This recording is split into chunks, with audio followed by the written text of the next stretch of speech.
half. Ireland are leading by 3 points to 0. Your commentators Julian Tutt and Stephen Jones. I think Ireland benefited greatly from a crowd that got behind them, particularly towards the latter stages of their last game. They will be appreciating that if it can happen again today. Keys, a nice little sidestep. Again, a tremendous boot downfield. He's given them, a good 40, 50 yards. You mentioned something very interesting, Julian. I think the crowd support and the numbers at these World Cup games have been very, very good indeed. For an afternoon game of a working day in Ireland, an excellent crowd for considering that the people have to come 2 and 3 times and pay their money within a week. It's a very, very good crowd indeed. Japan again stealing it, but there's an infringement in the line-out, bit of barging going on. And it really is amazing how Japan compete in the line-out, despite their height inferiority.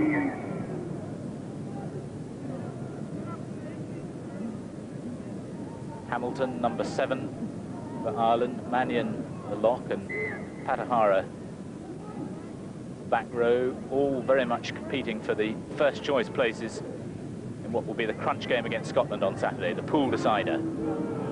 Saunders waits as Ireland drive. They've got a good drive going. Saunders to Keys, again, hoists it high. Testing Hosokawa, who does well. Calls for the mark.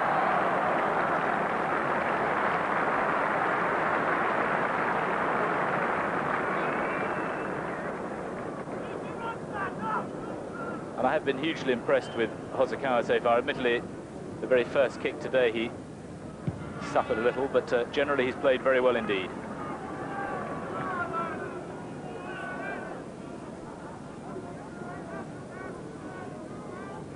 A 24-year-old, 5'10", I suppose is a good size for a Japanese player.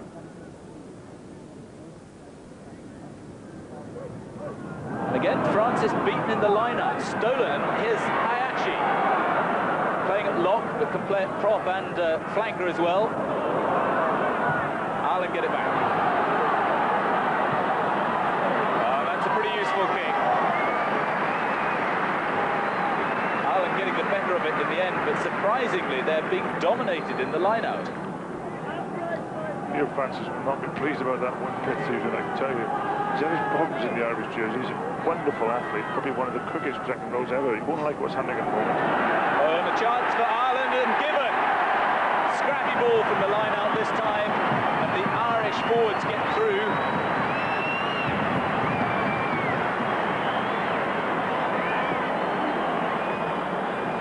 And it's the number 6, Patrick O'Hara, who is through for Ireland's first try of the game. He'll be delighted about that. As I was saying, he's definitely competing for a first-team place. Unfortunately, they can't be too choosy about the quality of the possession. Hayashi taps it. It's dreadful, you can see. And Pat O'Hara is first there. I said earlier that they have to break the game up, but when they're just flapping it back like that, it really is difficult to control. And that's sadly an easy, almost a schoolboyish error there. And Pat O'Hara, well, he was more hungry for that than the Japanese back row. He wanted it more. Ralph Keys to make it 9-0. Just the sort of start that Ireland were looking for. It's been a little bit scrappy so far, but at least they're getting the points on the board. Oh no. Stays at 7-0 after 13 minutes of play. See it again, a decent jump from Hayashi, but that is not the place to bat it back willy-nilly, and that was one of the easiest tries Patahara will ever have scored. Good hand for Patahara as he returns to the action. A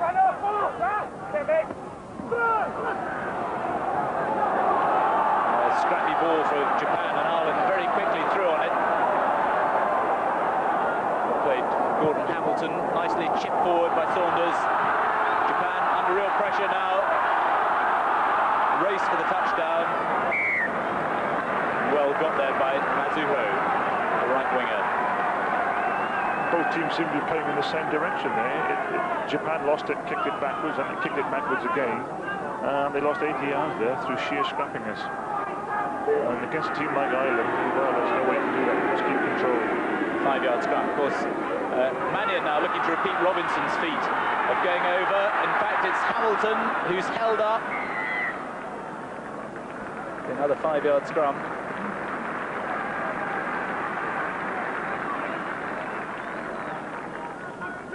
Brian Robinson, the Irish number 8, who scored 4 tries against Zimbabwe. 3 of them pushovers. It's fair to say probably anyone would have got those. In fact, it's a scrum pretty much on the Japanese line. They haven't got over the line.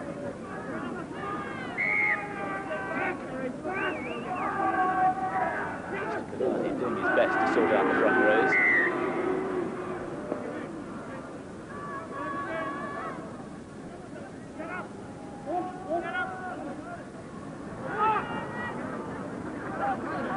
All sorts going on in there.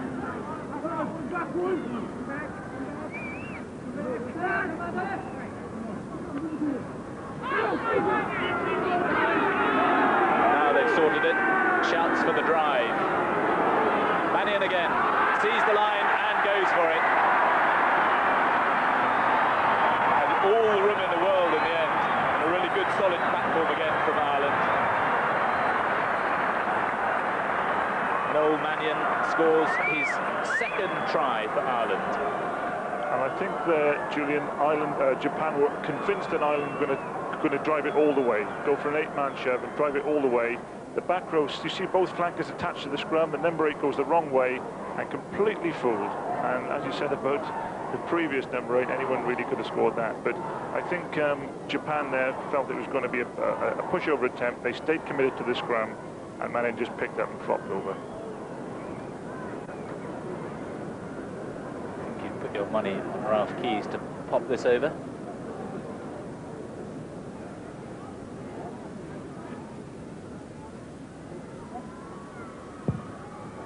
Well, might have been worried for a second, but it's 13-0 to Ireland.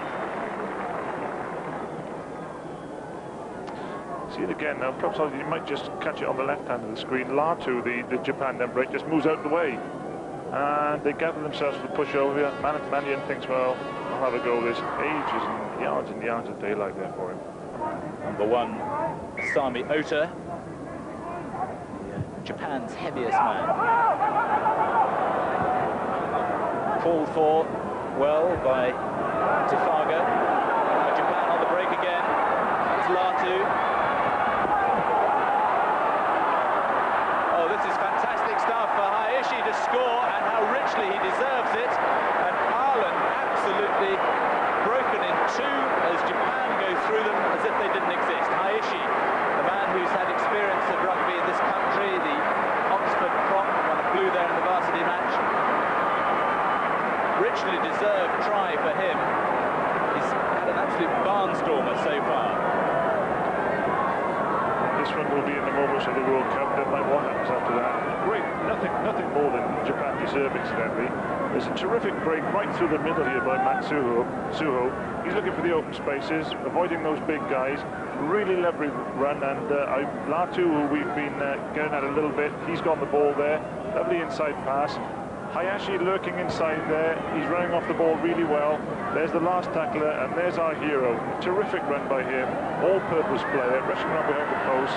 Almost forgot to touch it down. That is a really terrific try, and a great moment of the World Cup. And it's really brought the game alive. 13-6, Ireland lead with 4 minutes of normal time remaining in the first half. The conversion kicked by fullback Kozakawa. Going for the back, it's won by Mannion. Untidy ball again.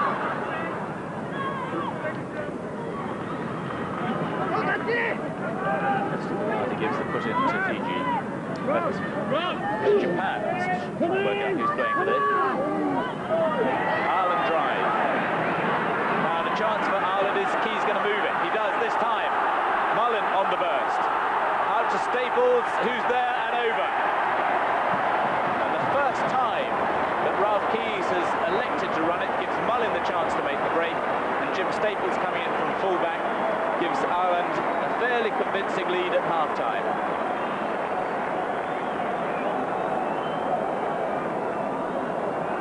Yes, nothing too elaborate about this. Great moment for Terry Kingston, the new Irish captain, because he's got one against the head. And Saunders whips it out, and this is the first time Ireland have really been able to run onto the ball.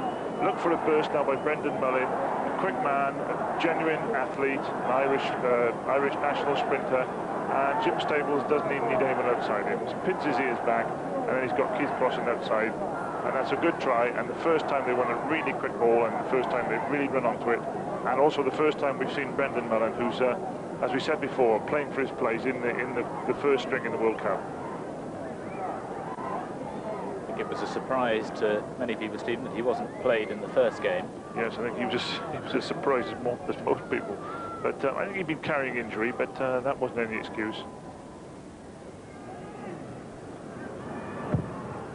Ralph Keyes then striking it beautifully. 19-6.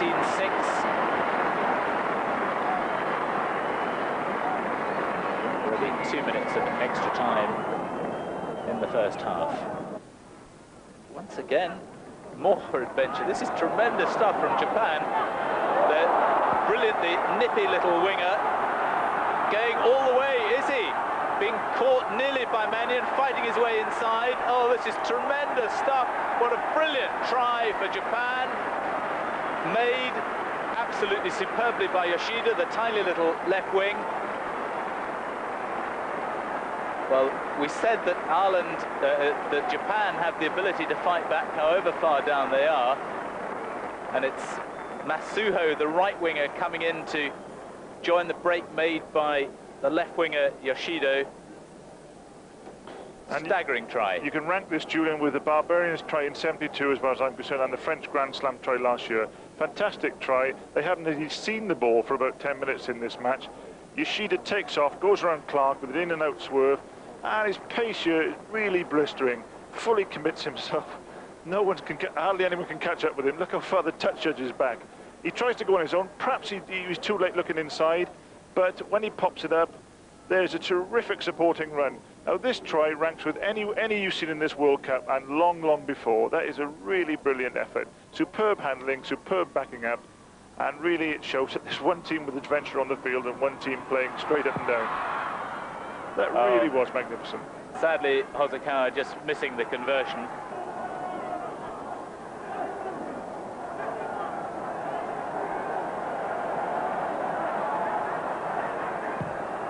Saunders kicking for advantage and does so, taking his side 30 yards up the field.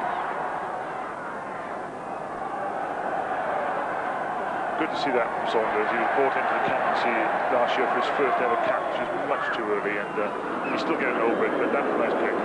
Well, now Ireland short the line-up, but Mannion has stolen it. Mannion going all the way, and in. Mannion for his second try of the game. And it's an extraordinary game, this, against the Japanese. Fluctuates one way and the other. And suddenly, from nothing, Mannion steals it at the line-out, and he's through for his second try. 32-10, Ireland lead. Yes, again, Japan have given away a fairly soft try from their own line-out throw. The throwing in's not been good for them, and Mannion's going past 2 and 3 men there, recalling a great try he scored at Cardiff against Wales a couple of years ago. Diving over and treating himself to a swallow dive.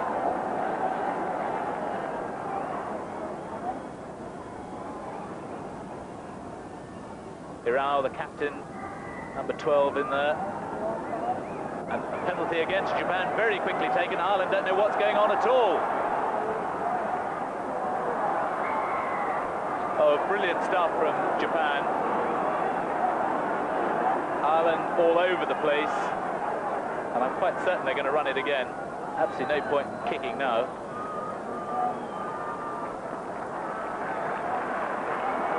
Aishi charging in. They win second phase.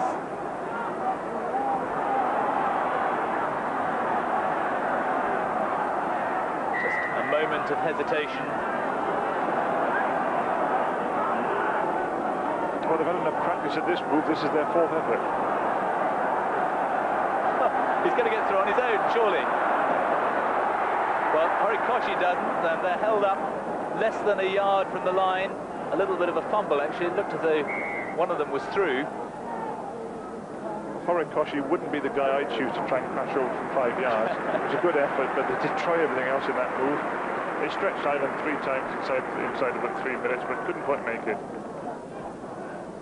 Flanker Kajihara, actually, who was within an ace of getting over.